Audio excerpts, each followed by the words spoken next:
Sampling for lead in school drinking water. This video was created by the New York State Department of Health and adapted for use in Massachusetts.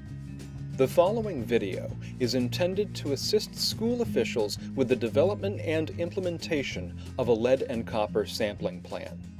In Massachusetts, schools and early education and child care (EEC) facilities are encouraged to establish a sampling plan for both lead and copper. The Massachusetts Department of Environmental Protection and its partners, including local public water suppliers and the Massachusetts Department of Public Health, provide educational information and assistance to schools and EEC facilities. Before testing for and correcting lead or copper problems, evaluate the school building's plumbing system and assess the factors that may contribute to lead or copper contamination. An evaluation should identify all outlets that are used or could potentially be used for drinking and/or cooking purposes.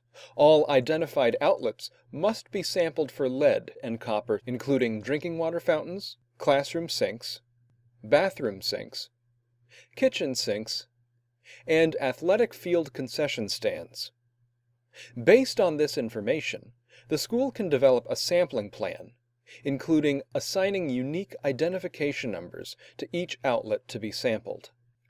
School officials should select a laboratory that is certified by the Massachusetts Department of Environmental Protection to conduct lead and copper testing in drinking water. The list of approved laboratories is located at this link.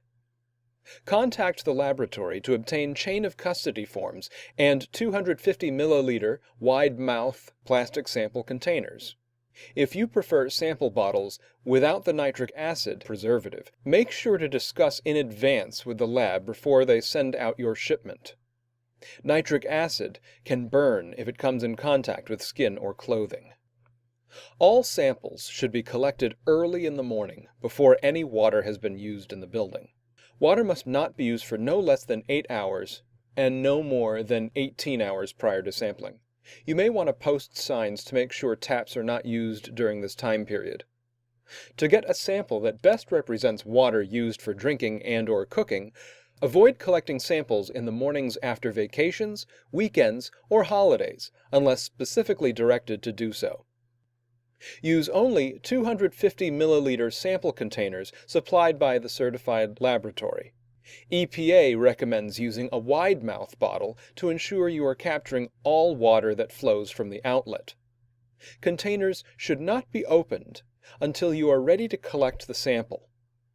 Sampling containers that have been compromised in any way, such as being touched on the inside surfaces of the bottle or cap, cannot be used. Keep food and drink away from the sampling containers. On the morning of the sampling, perform a quick walkthrough of the facility to ensure no outlets were left running overnight. Begin preparing for the sampling event by having all the items that are needed to collect the samples: sample bottles, labels, a waterproof pen, and the laboratory chain of custody paperwork. Non-latex or nitrile gloves can be worn to prevent risk of exposure to the nitric acid preservative that may be in the bottles. If you do wear gloves for the sampling event, it is not necessary to change the gloves in between sampling locations. Make sure no water has been drawn from the outlet before you collect the sample. Begin sampling at the cold water outlet closest to the point of entry, that is, where the water enters the building from the street. If a drinking water fountain is being sampled, angle the container's mouth in a way that will capture the entire flow of water from the bubbler. If a faucet is being sampled, make sure you turn on the cold water tap. Do not remove aerators or screens prior to collecting your sample. If the outlet is a motion sensor or metered faucet, collect the sample as you would under normal use conditions. Turn on the cold water outlet and fill the container at the same rate that you would under normal use for drinking or cooking, without allowing any water to run down the drain. Once the sample bottle is full, securely cap the bottle. Record the time the sample was collected on the sample bottle, as well as on the chain of custody form. Make sure that the information that is on the bottle is the same information that is recorded on the chain of custody form. Print clearly and legibly so that the lab personnel can easily read the sample information. Record any observations that may affect the sample's results. For example, leaking outlets, discolored water, low water pressure, etc. Now pack the shipping container according to the certified laboratory's instructions. If samples are collected in bottles without the nitric acid preservative, the laboratory must acidify samples within 14 days of collection. Otherwise, the holding time for a sample collected for lead testing is 6 months.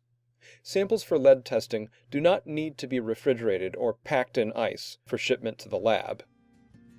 For more information, please visit the Massachusetts Department of Environmental Protection's website,